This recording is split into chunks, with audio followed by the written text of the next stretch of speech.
damnation in the plot of The Black Rider, Burroughs was plagued by his terrible decision for the rest of his life, often relying on his long-term heroin addiction as the only escape.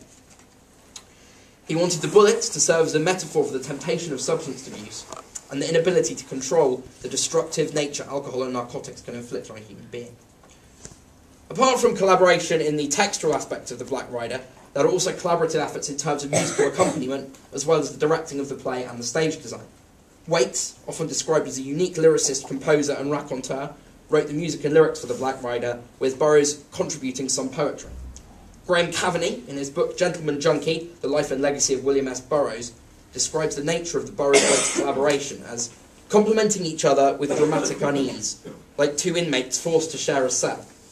Burroughs does not confer approval on his collaborators so much as anomaly, a space in which incongruities are allowed to seek out their own harmony.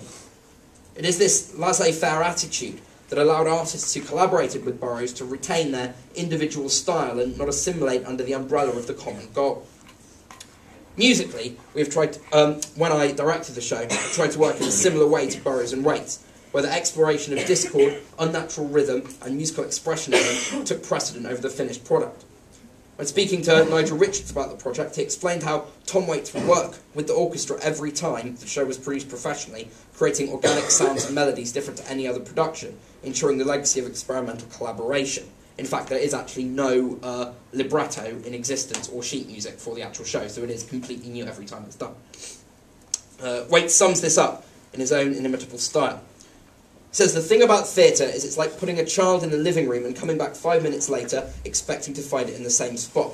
It doesn't happen. It always gets into something. That's the hell of theatre and the great part of it. It's always evolving, and it's always kind of like a three-legged dog. I don't mean that in a negative way. I own a three-legged dog, and I love my three-legged dog. Robert Wilson is the third integral component of the play's production. Similarly to Burroughs, Wilson does not limit himself to one particular style of theatrical landscape. Stylistically, his approach combines elements of cabaret, circus, and opera. His stage sets are reminiscent of German expressionism, mixed with a European cubist aesthetic.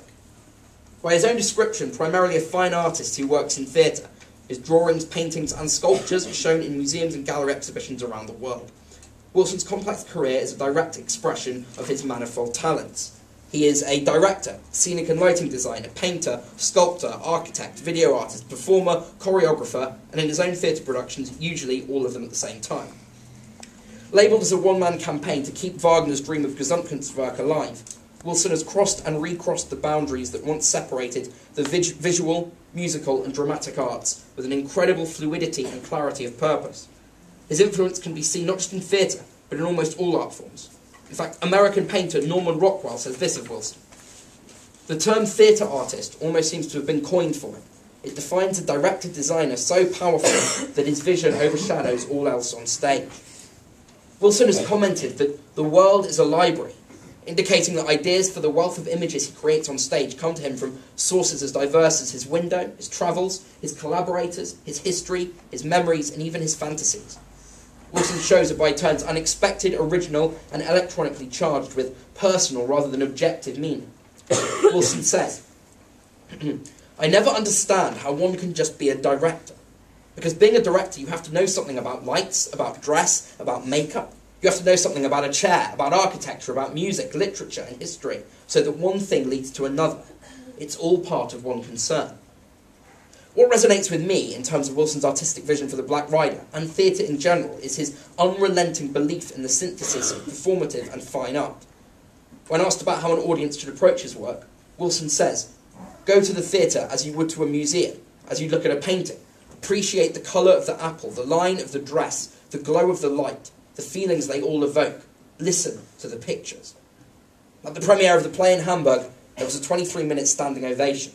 Burroughs, in an interview with Klaus Make, expressed some doubts as to whether the play would enjoy the same level of popularity in the United States.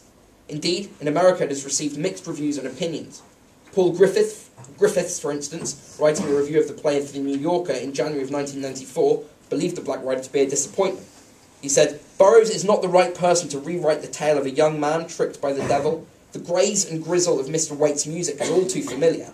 And Wilson, having two productions opening simultaneously on opposite sides of the Atlantic, clearly has his finger in one too many pies. However, Time magazine were much more appreciative of the experiment, saying, "The end result is an update of an old morality tale for an age that has long since lost the necessary innocence to play it straight.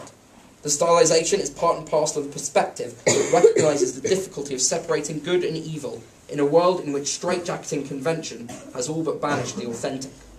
Whether success is measured by the public's or critics' subjective opinions is not the purpose of the experiment Wilson, Waits and Burroughs undertook.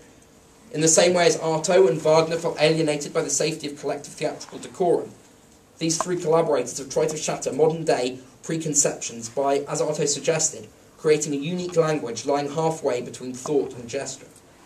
Wilson and Waits continue to work closely, currently constructing their fourth show together. Through collaboration, they are constantly pushing the boundaries of interdisciplinary art by utilising sound, movement, and imagery that serves to burn down the phallocentric convention of language and create a dreamlike world where the limits of creation are purely non-existent."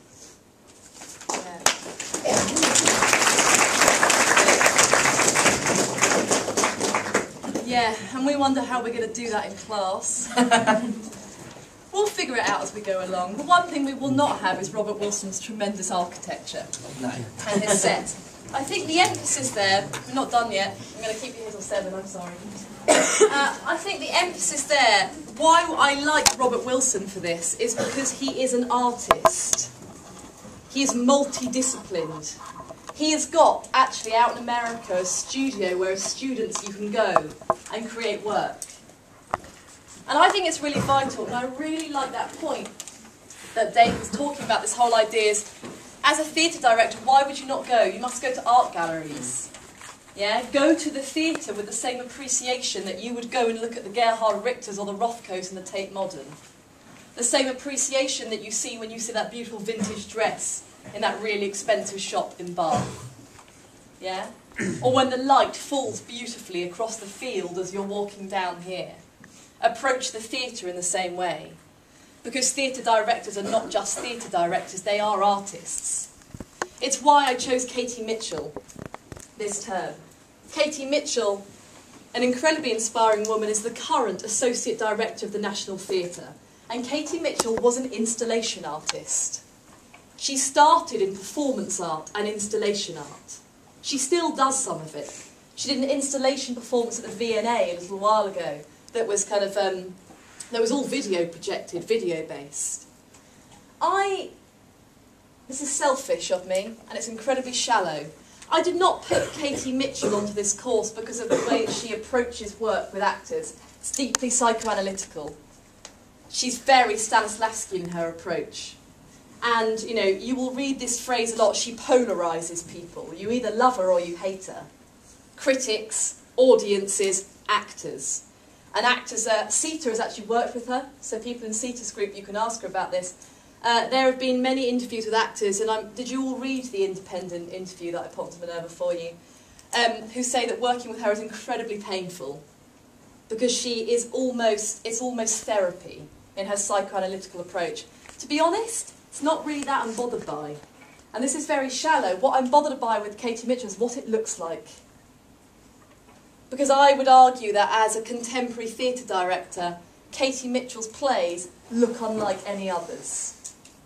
And whether that's one of her plays where she lights people with candles on a bare stage, or whether it's what she's most well known for at the moment, is the incorporation of disciplines and mixed media into her work. She looks unlike any other British director at the moment. And I think she's a very good marriage to Robert Wilson in this. And essentially as well, what's interesting about her is she's at the National Theatre. So Nicholas Hytner takes a real gamble on Katie Mitchell, putting these types of plays on at the National Theatre. So that's the first reason, in terms of the kind of her multidisciplinary approach. The other thing that Katie Mitchell likes to do, which I find fascinating and which will lead nicely into next term, is she's got an obsession with putting novels on stage. She took Virginia Woolf's The Waves and turned it into a play. She took The Idiot, Dostoevsky's The Idiot, and turned it into a play. 650 pages, book, I think, turned it into a play, starring Ben Whishaw. And what she's really well known for, and also this is relevant to you, she did Martin Crimp, Attempts on a Life. Yeah, she did that. What she's really well known for is the use of camera work. Her actors film each other as they're acting on stage in front of you, and those projections go up the back.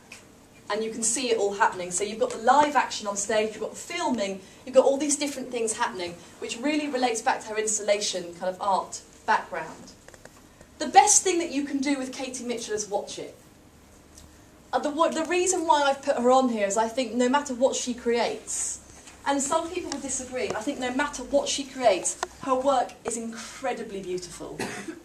Her work is so beautiful. It is the work of a true artist. She's like Turner on stage, painting light on stage. Can someone hit the lights, please?